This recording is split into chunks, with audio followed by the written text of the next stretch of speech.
Hey, welcome back, everybody. A little bit of a slow news week so far as the Rams enter phase two, as Sean McVay calls it, phase two of training camp.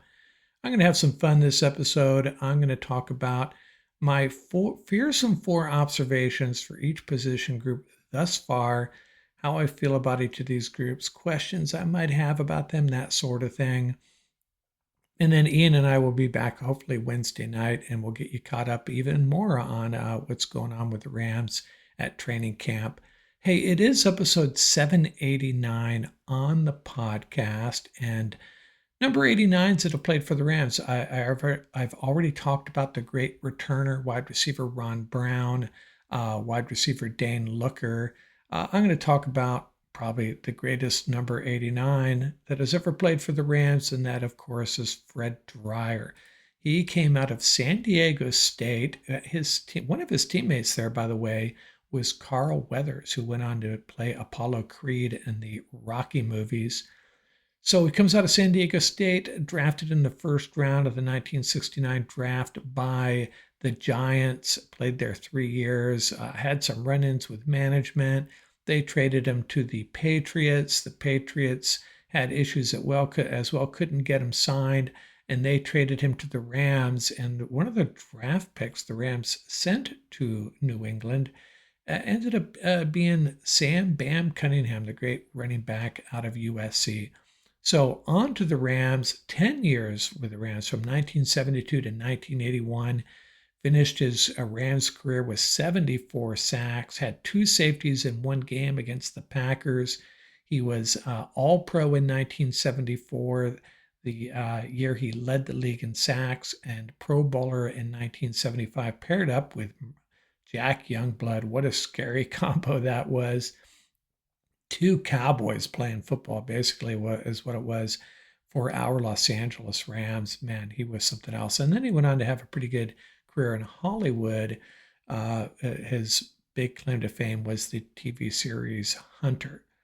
So Fred Dryer, my number 89 for the Los Angeles Rams. I'm going to get through a couple of news items. And the one thing I wanted to talk about is the 49ers. Now, I think it was about a week ago, they signed Quintez Cephas, the wide receiver that the Rams had cut, and that was due to a banged-up wide receiver group, obviously. And then Juwan Jennings went down with a calf injury, but cornerback Renardo Green goes down with a hamstring injury. So they actually cut Cephas and added Eli Apple, the former first-round cornerback, with the Giants, and we went up against him when he was with the Bengals. So a lot of churn on the 49er roster. Their secondary and their wide receiver group having some issues. They'll get it squared away, though. Pro Football Network came out with their player rankings, and they had Jared Verse as the ninth best player, period. The ninth best player in the league, right behind Jamar Chase. Now, I love Jared Verse, and I'm not feeling it quite yet as the ninth best player in the league. But hey, Pro Football Network's credible. I think they may have messed up here, but hey, we'll take it. Puka came in at number 43 and Kobe Turner number 50, by the way. And then Joseph Acosta of SB Nation, he ranked the 16s with the best young roster core, and the Rams came in at number 4, which is not really surprising when you think about it. Steve Avila, Kyron Williams, Puka Nacua, Byron Young, Kobe Turner, Jared Verse, Cam Kinchins, all these guys. I should have looked to see who was ahead of them. I'm surprised the Rams weren't higher. But coming in at number 4, not a bad showing at all if you care about SB Nation's rankings on these matters. So, what are my fearsome 4 observations, notes, questions about each position group? And this was challenging. It really was. And some of these things are items we've talked about in the past, but I thought it'd be a good time to kind of just wrap our arms around how we're feeling about each of these position groups, how I'm feeling about them, and questions I may have. And for special teams, my first observation is This could be a pretty rock solid group, and that's saying something considering where they were 2 years ago. I mean, our long snapper, our punter, our kicker are all, by the end of last year, felt really comfortable with them. Now, hopefully that continues. Our return game should be good as well. And that's my second observation. This Britton Covey edition is really intriguing with the new rules. We go out and get a guy that, did a really good job when he was with the Eagles and he got hurt. Now he's back. Could be really exciting. I wonder if we see him in the preseason. I don't think we will. I think there's another guy. I think we'll see. I'll talk about that in a minute. Um, and the third observation is, we have to see how the Rams are adapting to, these additional tweaks to the kickoff rules. And we may not see it in the preseason. They may keep under wraps what they want to do. If there's anything special going on, they may save it for those joint practices, two teams that they don't see, three teams in the preseason game, three teams they don't play during the regular season, obviously, and then the Chargers and Cowboys, two teams that they have joint practices with and do not play. So, they can wink, wink, nod, nod. Hey, let's practice some of our approaches here and just keep it under wraps. So, what's my fourth observation is, Jordan Whittington can return kicks, and we know Britton Covey and Xavier Smith can. And we've been talking about Jarquez Hunter and his explosiveness, and I was wondering, does he have return abilities? And I went and looked in 2021, his freshman year, he had 10 kickoff returns for 195 yards. 2022, 14 returns for 302 yards. And I'm assuming by then, by his junior year, he had climbed the depth chart and was at running back and was not returning kicks anymore. So he ends his Auburn career with 25 kickoff returns, 0 punt returns.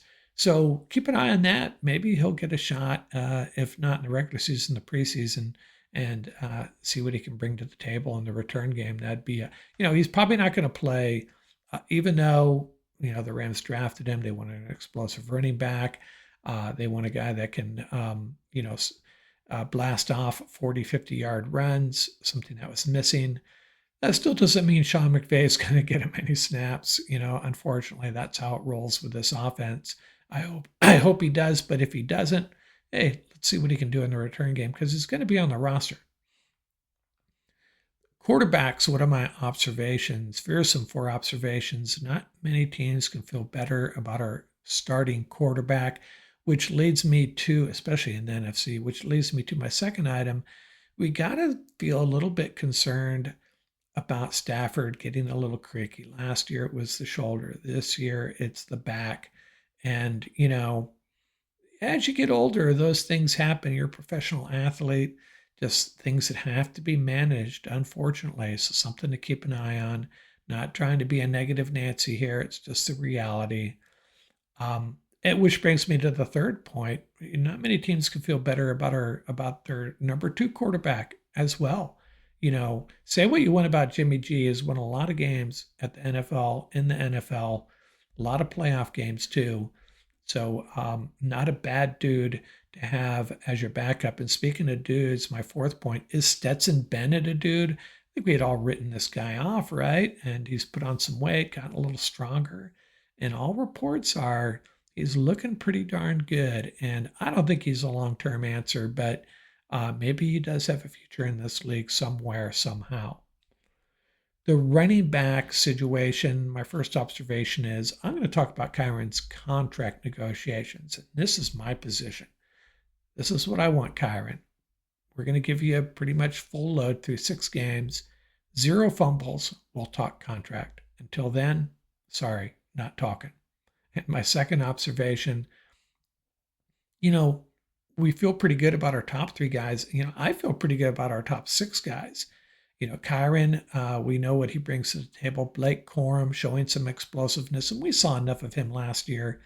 And Jarquez Hunter, speed to burn and a really tough runner. I'm really hopeful that that's going to be a special group. And then you got Ronnie Rivers. We always forget about him. He has performed when asked. And Jordan Waters. I'm telling you, I think he's going to make the preseason fun. And then Cody Schrader, a guy who led the SEC in rushing. So he's our sixth guy, or is it Waters? Maybe flip them. I don't know what the pecking order is. Have it any way you want.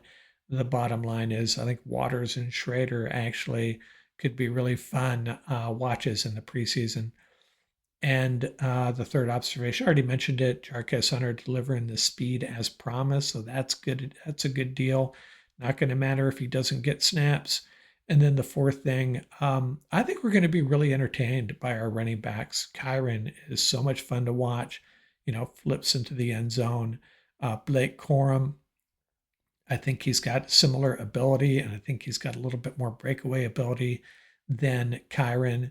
And then Hunter, man, again, got to get the snaps, but he could be um, uh, really entertaining to watch these running backs play. And even in the preseason, where Rivers might be, I'm sorry, Ronnie, you might be the most boring of the group, but steady and reliable. And then Jordan Waters and Cody Schrader. Wide receiver group, another really deep and talented group. Obviously, that's my first observation. My second observation is maybe more versatile than we've had in the past. We got Puka, the fullback, playing wide receiver. We got Devontae Adams, your classic X receiver. You got Tutu Atwell, speed to burn. You got Jordan Whittington, who's a little bit of a few things. Good blocker, good with the ball in his hands, good route runner, tough as nails. And then you got Mumpfield coming coming out of nowhere. He could be really fun to watch as well. Just a different mix of wide receivers than we've had in the past, I think, instead of a bunch of clones. And the third question I have is, how are snap counts going to get divvied up here? It's you kind of torn. I talked about this with Ian. We want to see Atwell. Atwell, when he's targeted, he is so productive. We want to see Whittington too. And my idea is, and maybe Sean McVay has hinted at this, spell these guys. Give Nakua a breather for a series or two. Get Whittington and Atwell out there. Get Mumfield out there. Keep these guys fresh. And even Devontae getting up there in years. Keep these guys fresh. Keep them out of harm's way a little bit, especially Nakua. He plays with such reckless abandon. It maybe needs to be protected from himself a little bit.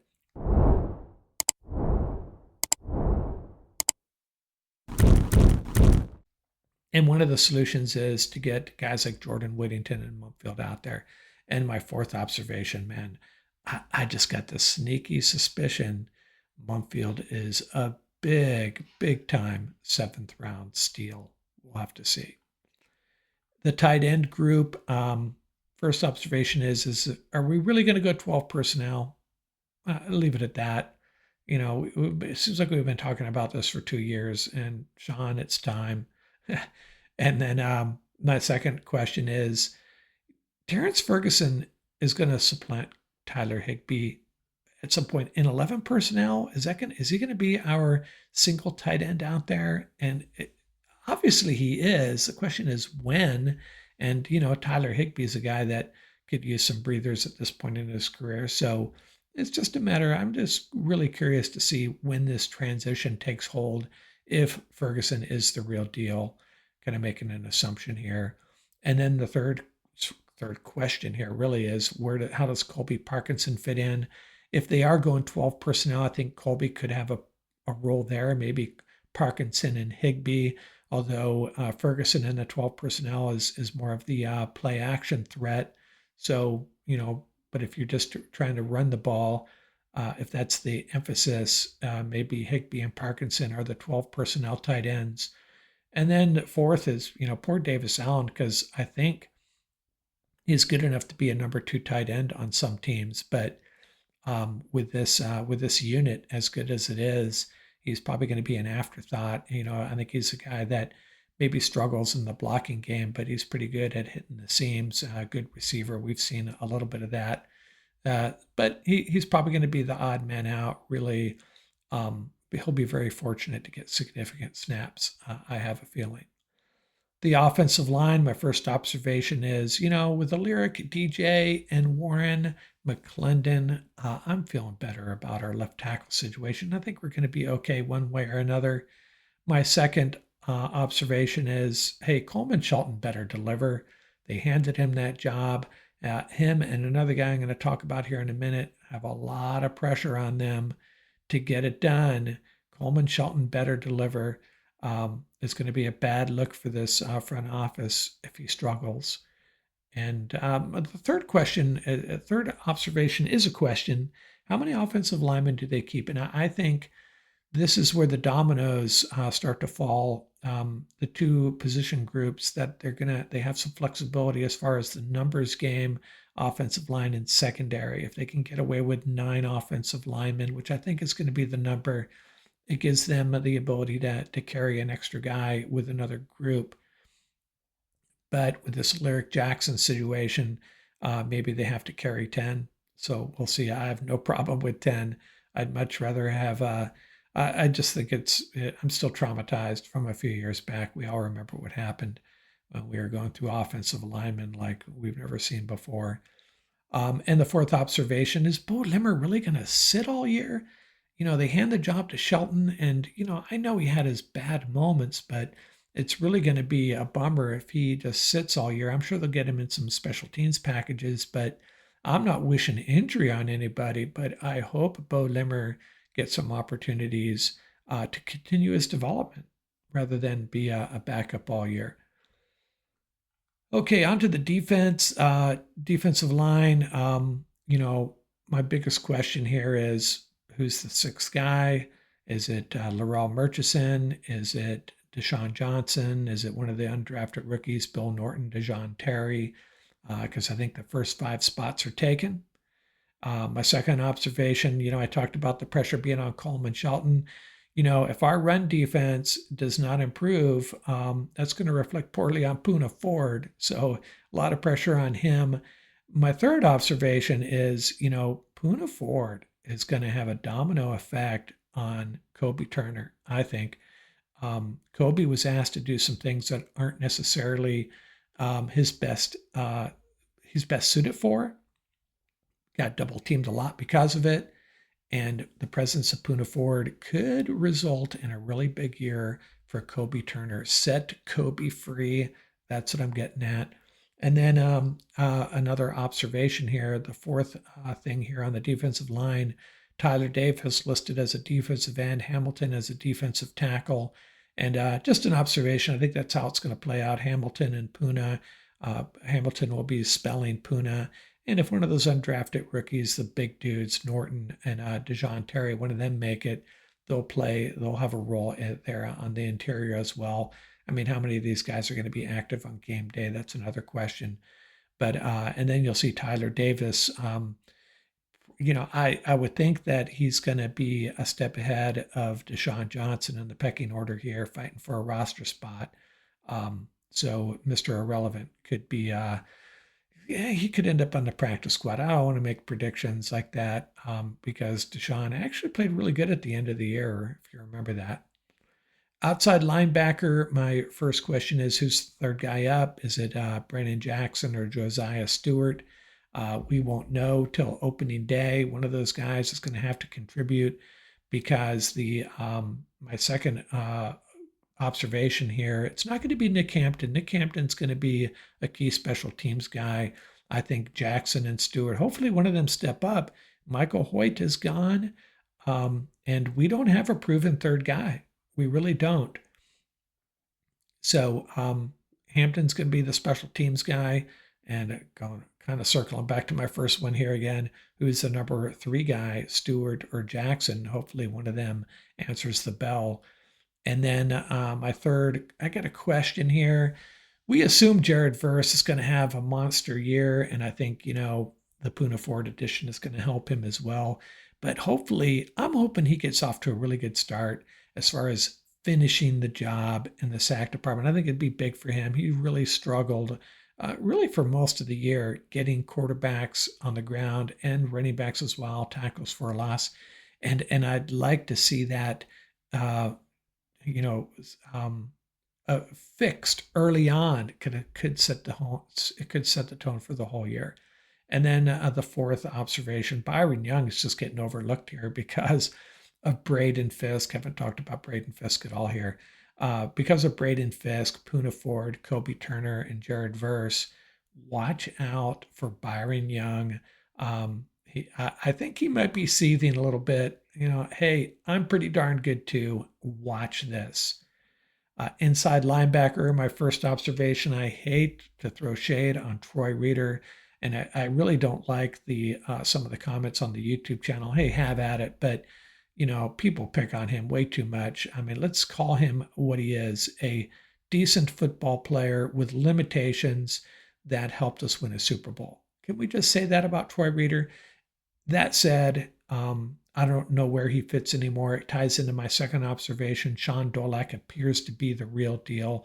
I think it's Dolak or Reader, and my money's on Dolak. And Dolak is a guy who you might not even realize is a football player until the whistles blow, until the ball snapped, and then watch out. The ball carrier is going to get tackled. That's what Sean Dolak does.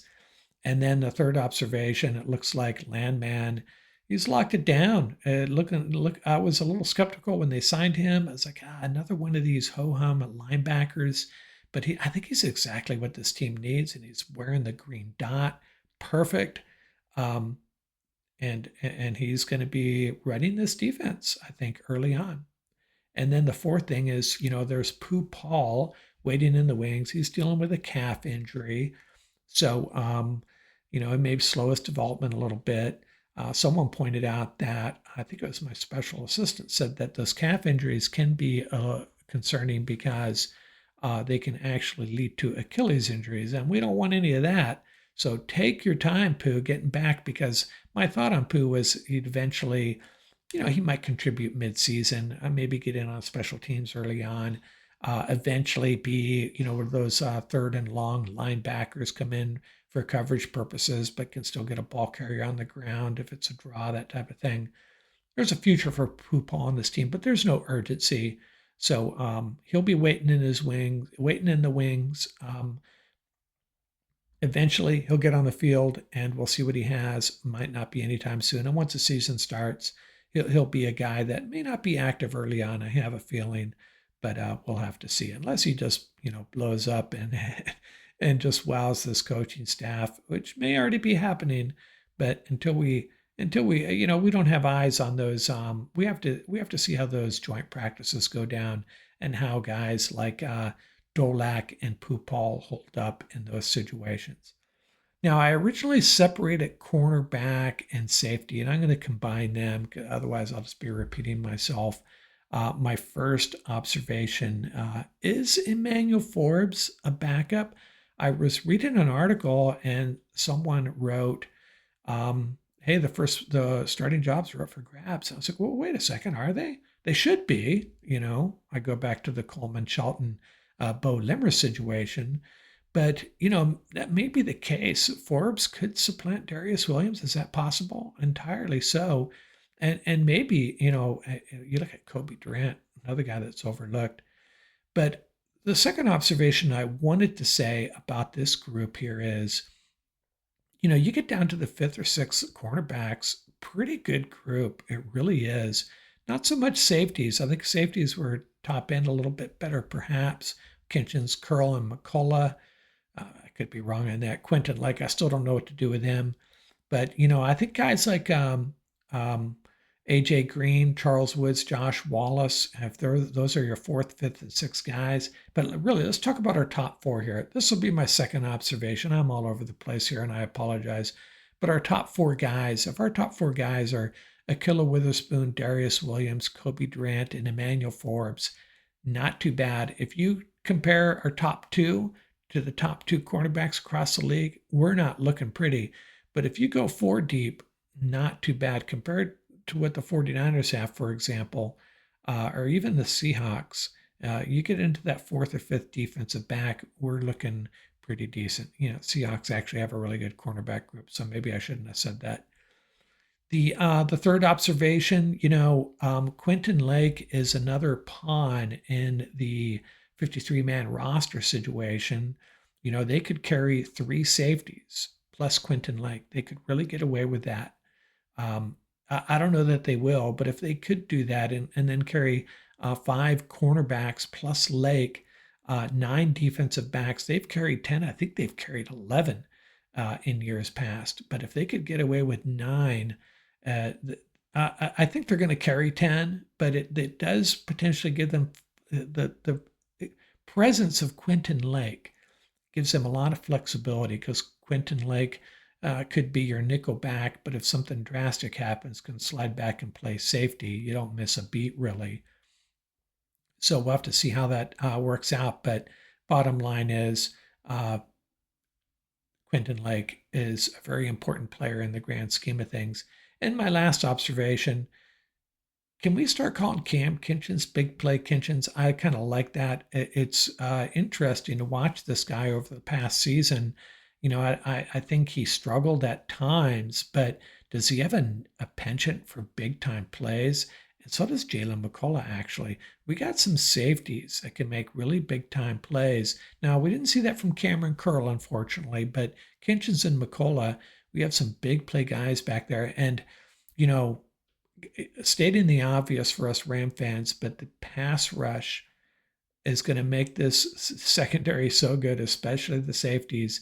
This pass rush is going to give Cam Kinchens and Jalen McCullough a bunch of opportunities to make really big plays. And I'm going to have a last comment on the secondary, specifically about Cam Curl. And let's see if I can state this without throwing shade on him because I think he's a decent player. I'm certainly not disappointed with the acquisition of Cam Curl last year, but we remember him being ranked pretty highly as far as free agents go. And then the Rams signed him, and we all thought, what a great deal.